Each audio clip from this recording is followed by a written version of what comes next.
زمانے کا وہ لمحہ جب مختار نے ابن متی کے خلاف اپنی جنگ چھیڑ دی۔ اس نے اپنے وفاداروں میں سب سے بہادر ابراہیم ابن اشتر کو شامل کرنے کی کوشش کی، مگر ابراہیم نے کہا مجھے والی امیر بناؤ ورنہ نہیں۔ مختار نے چالاکی سے ایک جعلی خط بھیجا، مہدی کی طرف سے حکم دکھایا۔ ابراہیم نے بے بسی میں بیعت کی اور میدان جنگ میں پہنچ گیا۔ لڑائی بھڑکی، تلواروں کی چمک اور شور میں مختار نے ابن موتی کی فوج کو دھکیل دیا، قصر عمارت پر قبضہ کر لیا۔ فتح کی خوشی میں مختار نے اپنے وفادار سرداروں کو گورنریاں سونپ دیں اور اپنی حکومت ظلم و جور کے خلاف مضبوط کر دی۔ یہ ہے وہ تاریخی لمحہ جب انتقام حسینیت کا سفر شروع ہوا۔ آئیے اس کہانی کی مزید واقعات جانتے ہیں۔ بسم اللہ الرحمن الرحیم۔ ایک شخص نے مختار سے کہا کہ شرفائے کوفہ نے اس پر اتفاق کر لیا ہے کہ وہ ابن متی کے ساتھ ہو کر تم سے لڑیں، البتہ اگر ابراہیم ابن اشتر ہماری دعوت قبول کر لے تو اس کی وجہ سے ہم اپنے حریف کے مقابلے میں زیادہ قوی ہو سکتے ہیں، کیونکہ وہ ایک بہادر سردار اور ایک شریف النفس باپ کا فرزند ہے اور اس کا قبیلہ بھی کثیر التعداد ہے۔ یہ سن کر مختار نے چند آدمی بھیج کر اس سے شریک کار ہونے کی درخواست کی۔ ان لوگوں نے جا کر اس تعلق اور انس کو بھی کھول کر بیان کیا جو ابراہیم کے والد کو حضرت امیر المومنین علی کرم اللہ وجہہ کے ساتھ تھا۔ ابراہیم نے جواب دیا کہ میں امام حسین اور ان کے اہل بیت کے خون کا انتقام لینے میں اس شرط پر تمہارا ساتھ دے سکتا ہوں کہ مجھے ہی والی امیر بنایا جائے۔ انہوں نے کہا کہ اس میں شک نہیں کہ آپ اس منصب کے اہل ہیں، لیکن اس لحاظ سے کہ مختار مہدی یعنی حضرت محمد بن حنفیہ کی طرف سے ہمارے پاس بھیجا گیا ہے اور وہی اس رزم و پیکار پر مامور ہوا ہے اور ہمیں اس کی اطاعت کا حکم دیا گیا ہے، تمہارے والی امیر بنائے جانے کی کوئی سبیل نہیں۔ ابراہیم نے اس کا کچھ جواب نہ دیا اور یہ سفارت ناکام واپس آئی۔ اب مختار نے ابراہیم کے نام ایک جعلی خط لکھا اور 3 دن کے توقف کے بعد خود 10-12 آدمیوں کو ساتھ لے کر ابراہیم کے پاس پہنچا اور کہنے لگا کہ دیکھیے یہ امیر المومنین محمد بن علی یعنی امام محمد بن حنفیہ کا خط ہے، وہی مہدی جو خدا کے انبیاء اور رسل کے بعد آج روئے زمین میں افضل ترین خلق ہیں اور اس جلیل القدر انسان کے صاحبزادہ ہیں جو کچھ عرصہ پیشتر صفحہ ہستی کا بہترین آدمی تھا۔ وہ آپ سے درخواست کرتے ہیں کہ آپ اس کام میں ہماری اعانت کریں۔ ابراہیم نے وہ جعلی خط لے کر پڑھا، اس میں لکھا تھا من جانب محمد المہدی بنام محمد ابراہیم ابن مالک اشتر، السلام علیکم۔ میں نے تم لوگوں کے پاس اپنا وزیر اور امین بھیج کر اس کو حکم دیا ہے کہ وہ میرے دشمن سے جنگ کرے اور میرے اہل بیت کے خون کا بدلہ لے۔ تم خود بھی اس کے ساتھ ہو جاؤ اور اپنے قبیلہ اور دوسرے اطاعت گزار لوگوں کو بھی لے جاؤ۔ اگر تم نے ہماری مدد کی اور میری اطاعت کو قبول کیا تو تم کو بڑی فضیلت حاصل ہوگی۔ ابراہیم ابن اشتر نے وہ خط پڑھ کر کہا کہ محمد ابن حنفیہ نے 12 میرے پاس خط لکھے ہیں اور ہم بھی ان کو مخطوط لکھتے ہیں۔ ان خطوط میں وہ ہمیشہ اپنا اور اپنے والد ہی کا نام یعنی محمد بن علی لکھتے رہے ہیں، لیکن سمجھ میں نہیں آتا کہ انہوں نے اس خط میں اپنی عادت مستمرہ کے خلاف اپنے والد محترم کے اسم گرامی کی جگہ اپنا لقب مہدی کیوں زیب رقم فرمایا۔ مختار کہنے لگا وہ زمانہ اور تھا، یہ اور ہے۔ ابراہیم نے کہا پھر یہ کیوں کر معلوم ہو کہ یہ خط انہوں نے بھیجا ہے؟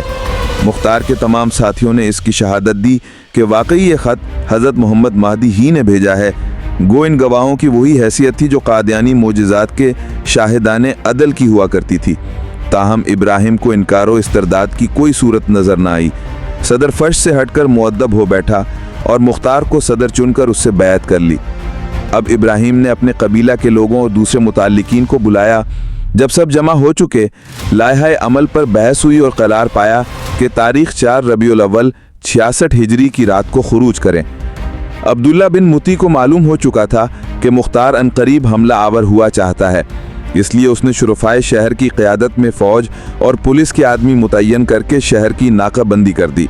اس انتظام کا مقصد یہ تھا کہ مختار اور اس کے پیرو خوف زدہ ہو کر خروج سے باز رہیں، لیکن جو لوگ کامل تیاریوں کے بعد رزم و پیکار کے لیے بد رہے تھے وہ بھلا اس انتظام سے کیوں کر مرغوب ہو سکتے تھے؟ اس اثناء میں مختار نے نواح کوفہ کے ایک مقام پر تمام حربی تیاریاں مکمل کر لیں۔ یوم موعود کو مختار طلوع فجر تک فوج کی ترتیب و آراستگی سے فارغ ہو گیا اور تڑکا لگتے ہی دونوں طرف سے حملہ ہوا۔ دن بھر تلوار چلائی، آخر سرکاری فوج کو ہزیمت ہوئی اور مختار نے قصر عمارت کا محاصرہ کر لیا۔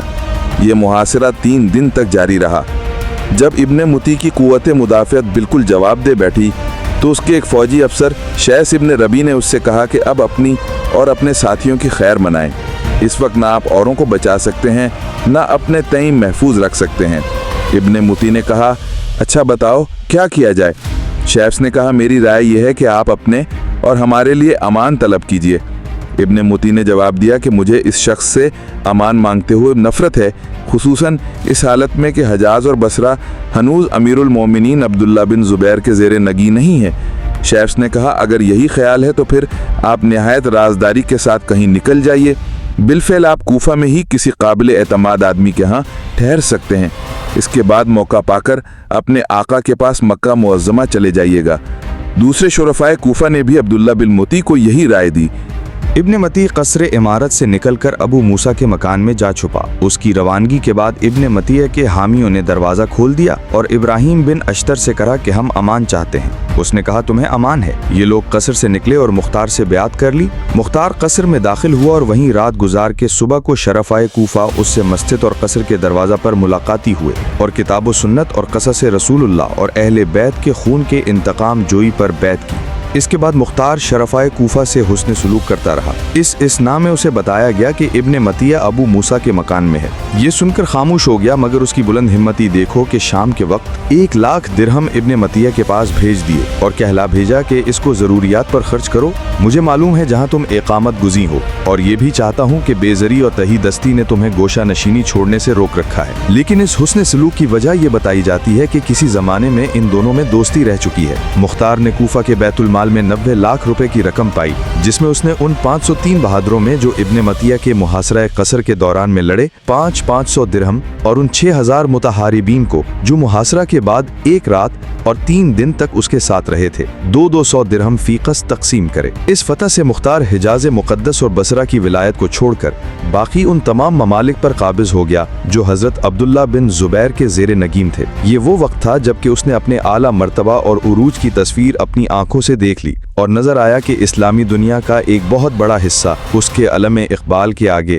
سر نیاز جھکائے ہے۔ اب اس نے ابراہیم بن اشتر کے چچا عبداللہ ابن حارث کو آرمینیا کی حکومت تفویض کی، عبد الرحمن بن سعید کو موصل کا گورنر بنا لیا، اسحاق بن مسعود کو مدائن کی ولایت دی۔ اسی طرح دوسرے علاقے بھی ممتاز سرداروں کے زیر فرمان کر کے سب کو اپنی اپنی حکومتوں پر روانہ کر دیا۔ یاد رہے کہ یہ عبداللہ ابن متی جسے مختار نے مغلوب کیا وہی عبداللہ ابن متی ہے جس سے امام حسین کی کوفہ جاتے ہوئے ایک چشمہ پر ملاقات ہوئی تھی اور اس نے کہا تھا اے ابن رسول اللہ، میرے ماں باپ آپ پر قربان ہوں، آپ نے ان اطراف میں کس طرح قدم رنجا فرمایا۔ یہ کہہ کر آپ کو اپنے مکان پر لے گیا تھا اور نہایت خاطر مدارات سے پیش آیا تھا، اور جب امام حسین نے اس کو اپنے وجوہ قدوم سے مطلع کیا تو کہنے لگا اے فرزند رسول اللہ، میں آپ کو حرمت اسلام کی قسم دیتا ہوں کہ آپ اس خیال سے باز آئیں، میں آپ کو حرمت قریش اور حرمت عرب کا واسطہ دیتا ہوں کہ اس عزم سے درگزر فرمائیے۔ خدا کی قسم اگر آپ وہ چیز طلب فرمائیں گے جو بنو امیہ کے دست اقتدار میں ہے تو وہ آپ کو ہرگز زندہ نہ چھوڑیں گے۔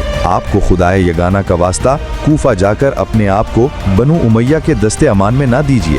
غرض بہت منت سماجت کی تھی، مگر امام حسین نے بعض مجبوریوں کی بنا پر اس مخلصانہ درخواست کو مسترد فرمایا تھا۔ مختار سقفی نے قاتلان حسین سے کس طرح انتقام لیا اور کس طرح ایک ایک کو چن چن کر ختم کیا، یہ اگلے قسط میں ہم آپ کو بتائیں گے۔ لائک اور سبسکرائب کریں اور ہمارے ساتھ جڑے رہیں۔